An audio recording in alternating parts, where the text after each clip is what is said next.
Welcome to the Grow Your Practice podcast. Hi, I'm your host, Chad Madden, owner of Madden Physical Therapy and Breakthrough.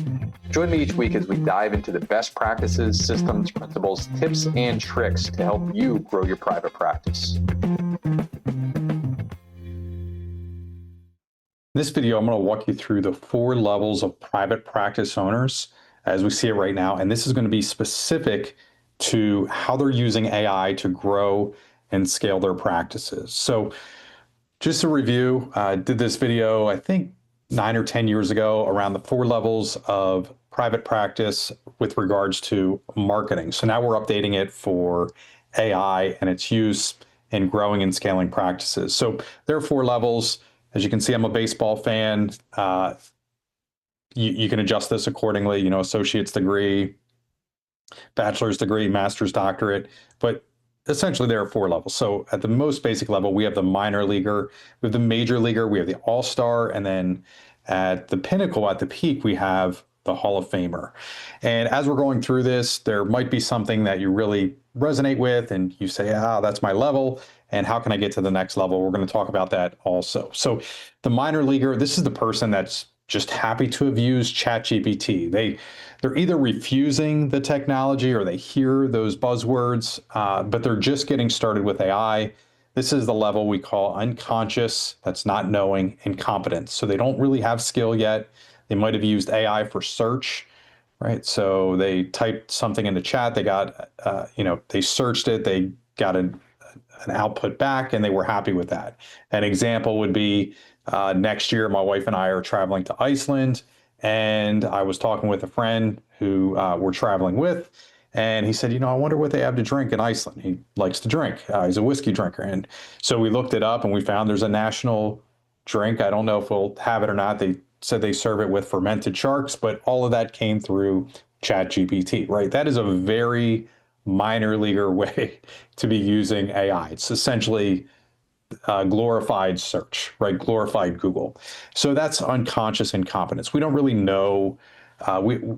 This owner is not really aware of how AI can help them grow their practice. So lots of self-limiting beliefs here. I'm too old to learn this. This has already passed me by. It's too late. Something like that. All of those are self-limiting beliefs, very common at this level.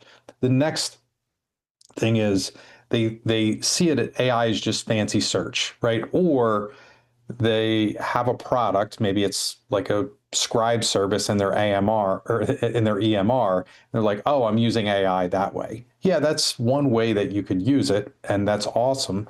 If you're doing that right now, fantastic. You're ahead of the curve for a minor leaguer, but realize that's just kind of a pay to play right now, right? It's par for the course. It's the ante to be in the room. It's table stakes. That's what I'm trying to say. So really, this owner they're focused on checking the AI box. Yeah, do you use AI? Yes, I use it. Okay, you use it, but you're using about 1% of the capacity of AI. So, maybe you heard this, recently had Justin Pizik on, and this was on the podcast, and he had talked about how he used AI. So, Justin was in the course, Profitability Under Pressure, that I had taught, and he talked about how he took that information where we created a scorecard with AI, we created a new Indeed ad with AI, and he had mediocre results, right? He then took it in another level higher than that, which was absolutely amazing, and he wrote a brand new ad focused on his purpose as a practice. Per Justin, they 200x'd their hiring results, right? So overnight, just dramatic improvement in terms of the performance of their ads. And now they're in a hiring frenzy. I remember we were to hop on a call, or I asked him to join a call, and he couldn't join a call because he was stacked with interviews, right? So that's just one way and Justin is no minor leaguer, by the way. I mean, he's very advanced. And then he put together a 73-page PDF for other owners to do the same exact process of what he did within his practice. And how do you do that? He did it with AI, right? So that's just one example of how you can take your practice to the next level with AI. Minor leaguer first, next level up is the major leaguer. And the major leaguer typically is, there's some fear here. They're afraid of AI. And they're now aware that they don't know how to use it. They see other people doing it. They see maybe competitors down the street that all of a sudden have 10x to 100x their marketing volume. They see that the practice is growing and expanding and hiring, and they become fearful, right? So this level is marked by conscious, that's knowing, incompetence, right? So now I know what I don't know, right? And if I'm at that level, and the major self-limiting belief here is I don't have time to learn that, right? I went to school for 6 or 7 years. I got my doctorate, practicing as a clinician. All my problems should be solved. Now there's a new problem to solve, and I resent that high quality of care is not going to carry me to the finish line, and I don't have time to go learn something else, right? So there's typically anger here, maybe anger at the competitor down the street, maybe anger at technology or the association or the government or Medicare, but there's anger across the board is kind of the keynote at this level. And they view AI as an obstacle, right? Oh, this is another thing that I have to overcome now, and I don't have time to overcome it. There's no embrace, right? If you go through their whatever social they're on, Twitter feed, Facebook feed, Instagram, they're not thinking about how to learn AI, right? So it's just a whole other thing. They've compartmentalized it, and right, I don't have time to learn that. So the other thing that happens here is if that owner is carrying the attitude, they may have team members who bring solutions forward. Hey, we could do this. And the owner is subconsciously suppressing or limiting the team from embracing the new technology, right? So it's a problem. And, all of us are aware of this. I mean, I've shared this now repeatedly over the last 9 or 10 years and keep updating this. But, this is the profit trend in private practice. So we have the blue line, which is the CMS physician fee schedule that dictates how much we're receiving from Medicare services. You can see in the last 17 years, we've had 1, 2 increases. Everything else is a decrease. We're down 16% over the last 17 years. And the good news is we may get a small bump, a 3% bump here in next year. And the green line represents the cost of practice. So you can adjust this accordingly for your practice, your demographic area, but most of us are feeling the squeeze, right? The blue line is revenue, green line is cost or expenses, and over time that is shrinking. And this is a really big problem that we're all trying to navigate. So at the major league level, we're just angry at this, right? Like, oh, why is this happening to me? I thought, the association was going to do this or the government was going to do this, and why am I suffering this way? Why do I have to take less pay or not take a paycheck? Why am I struggling to compensate my team the way that I want to compensate? And this whole thing is a big obstacle. Next level up, sorry, I'm going to stay on major leaguer for a second. The typical major leaguer will say things like, AI is not going to replace my miracle working hands. Now, I'm being facetious here, but most of us provide very high quality of care. I'm a manual therapist myself.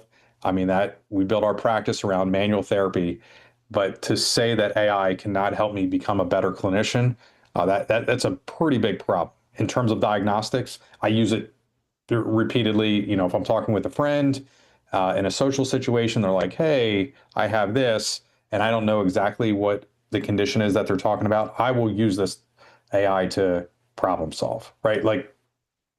Now, again, it's not unfiltered, unedited. I give my professional opinion, but I have greater access to more information than ever before with that phone in my back pocket, right? That's crazy.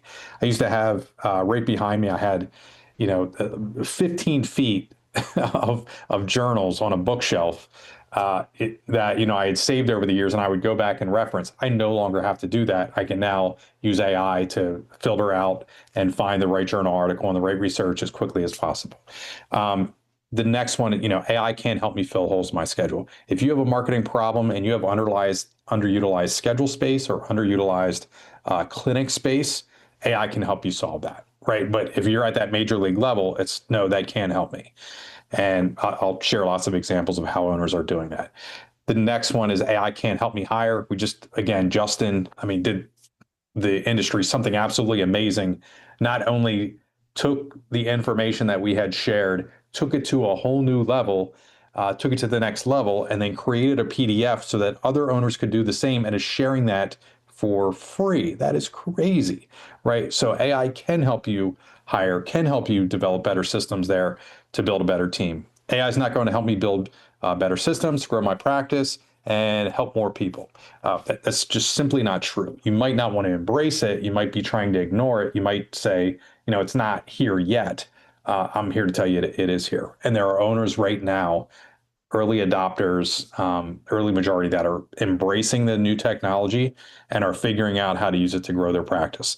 Another example here, this is Doug Adams with RunDNA. Absolutely love Doug. Just had him on the podcast again, and also did a webinar with Doug, multiple webinars. And on one, what I did was I used AI working with Doug and his team at RunDNA. We pulled all of these testimonials for the RunDNA technology, and then we create a series of 3 emails that anybody with the RunDNA technology could email to their past patient list and have some sort of promotion going out to sell more RunDNA, ultimately help their patients run better, walk better as well. So that's another example of how you can be using AI. So just a quick commercial break here. We do have a virtual summit coming up, right? So if you've identified with a minor leaguer or major leaguer, you want to take your game to the next level, we have a virtual summit. This will be an all-day event on October 21st, 2025. And specifically, we're going to be focusing on how you can automate your practice with AI. So we're going to have not only learning sessions, but also application sessions with owners that are in private practice, showing you exactly how they're implementing it, just like we've covered with Justin Pizik so far, and also Doug Adams. That's as 2 examples. Next level up is we have the All-Star. This is the practice owner that has their act together. They're actively learning, right? They're seeking, they're searching, they're reaching. And this is conscious competence. So they know what they don't know. They're typically very humble at this stage, and they're also competent. That means they can use AI to grow, right? So they see, instead of AI being an obstacle, they see it as an opportunity, and they're getting their staff to embrace it. They're trying to, get their staff to develop this. I know, for myself, every week we have a marketing meeting with my marketing team here in my private practice. We do that on Wednesday afternoons. Then on Thursday afternoon, we take 30 minutes and we meet as a team and we talk about how we're using AI to get better as a marketing team, right? So they realize that AI buys us time, right? And I'll give you another crazy example. 10 years ago, when we started building funnels here at Breakthrough, in order for us to build a funnel, it was a very tedious process. I would have to go through with my marketing team here at Madden & Gilbert PT. We would pull 40 to 100 handwritten testimonials. I would then go through by hand with a yellow highlighter and use the highlighter to what am I trying to say? Isolate phrases, keywords and phrases of how people talked about their pain point for whatever. So if I was doing a knee funnel, I'd pull, let's say 50 knee testimonials of before and after stories. I would highlight all these phrases. I would put them into a huge document, and then I would rank them based on frequency about how people were talking about this issue. So for knee, I might highlight, we're here in central Pennsylvania, people talk slightly funny, and they'll say stuff like, well, I had trouble doing stairs, right? So I would highlight that. I would then have to take that and work with the copywriter if I wasn't doing it myself, and I would we would write out all the copies. So we would write different version of the ads. We would write different versions of the landing page. We would write different versions of the indoctrination sequence in the emails, and we would write, basically a ton of work.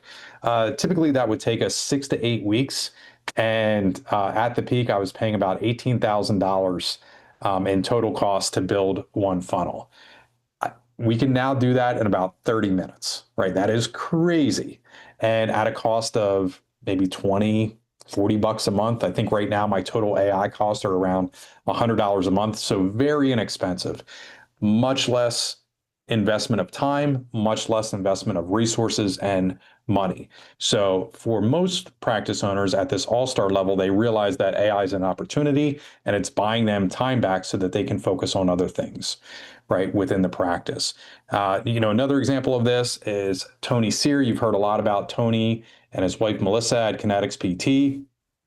Tony did something absolutely amazing in our industry. He went through, he renegotiated rates and got 15. I think there was even an example, he got 30% over the course of 3 annual 10% increases, which might really be 33%. But nonetheless, he and his wife Melissa then codified this. He shared it with everybody, and we shared this at the private practice section meeting, gave away hundreds of these, booklets that Tony and his wife, Melissa, again, they codified everything. And then what we've done, how we've helped other owners use AI with that is we use AI to write a letter using the template in that booklet to send to the insurance companies to start the renegotiation process. So just one more example of how you can be using AI. The final level, the peak, the pinnacle, is we have the Hall of Famer. This is somebody who's focused on using AI to build a legacy type practice, increasing practice value, increasing the number of people that they're helping in their community, and they're typically very purpose driven at this level. This is unconscious competence. They're not really thinking, that AI is a big deal. It's like, okay, I'm going to hear that AI is an opportunity. I'm going to seize the opportunity, right? Because they know that their competitor down the street or anybody else in their area is likely at that, minor league or major leaguer level, that they're not embracing that technology. So success with AI is becoming second nature. I mean, if anybody's thinking AI is not here to stay, we're now 2 or 3 years into it. So very, very early. It's not too late for you to learn. But the Hall of Famers just saying, okay, I'm using it in every part of my day-to-day life now, right? Like, how do I use this in my marketing? How do I use it in my hiring? How do I use it to write better processes? How do I use it in, looking at my financial data? In the end, they're buying back time and they're scaling with it. They're a long-term thinker. They realize that, even though they might have been in practice for 10, 20, 30, 40 years, that this is just one more, piece of technology that's helping them do their job better, helping them scale their practice, leave a legacy, make a bigger impact. And it's just part of the journey, right? So they're not resisting it. They're not striking against it or, angry at the technology. They're just embracing it. I'll give you another really good example. We just had Bob Kowalik on the podcast again. I think this is Bob's 5 or 6 time. And he talked about within revenue cycle management and what he's doing in his company, how he helps practices grow. They're using AI to get better data-driven growth, right? So they're using AI to sort through all this billing data that the EMRs kick out on the back end. And ultimately, in the end, what that is making is a more efficient practice, and they're able to collect $1 for less money, less time, less resources than they were a year ago, right? So really thinking about using AI in a data-driven situation here. So just another quick reminder, we do have a virtual summit coming up. As you're going through this, you're likely identifying with one of the 4 levels: minor leaguer, major leaguer, all-star, or Hall of Famer. And you're thinking, how can I get to that next level? So we do have a very special event coming up. This is absolutely free to you as a private practice owner. It's October 21st, 2025. We'll likely be going all day. I'm going to guess it's from something like 9 or 10 a.m. Eastern until 3 in the afternoon is typically what we've done at these virtual summits. But this is going to help you automate your practice with AI. You'll not only be learning, but you'll see how other owners are implementing this. And I'm sure we're going to have some workshopping there as well. And just a big 30,000 foot view. And I'm sure there's a place you can register on this page. You do have to register for the event. So make sure you do that. Make sure you hold your spot. I know in the past we've been limited with the hosting software that we use of about 1,000 people logging in. I think the last one we did, we eclipsed 1,000 registrants and had 400 to 600 people on at any given time. So make sure you claim your spot now. Click the link. It should be somewhere on this page for the virtual summit. 30,000 foot view. How can you use AI in your practice? We talked through several different examples here. You can use it in your operations. Right now, I'm using it to create better processes. We've used it for legal waivers, paralegal work that I typically would have sent away and waited weeks on. We're now using it to generate, and then I go to, the compliance legal team and say, hey, is this okay? They make a few edits, and we've greatly shortened our time there. So we're using it to build better processes, better systems within operations. We talked about finances that I just mentioned with Bob Kowalik, using AI to make better data-driven decisions within our revenue cycle and within our billing. We talked about how Justin is using AI with HR in terms of his hiring processes. And we also talked about how you can use AI to get better in your marketing, how you can fill schedules. And this is our wheelhouse here at Breakthrough, how you can use AI to fill schedules, right? And also convert more people, more ad responders, more email responders, more text responders over to a scheduled appointment. And ultimately, that person becomes a paying patient. So you can help, you can use it within marketing, not only to get more people to raise their hands. And again, I used Doug Adams, I think, was the example there for RunDNA. So you can use it to sell more cash-based services across the board. You can use it in your marketing. So we're going to talk a lot about that. It's going to be a great event. We're going to have lots of contributors, lots of owners. I don't have the agenda in front of me, but we'll have multiple contributors of people that are using AI right now to get better and stronger within their practice.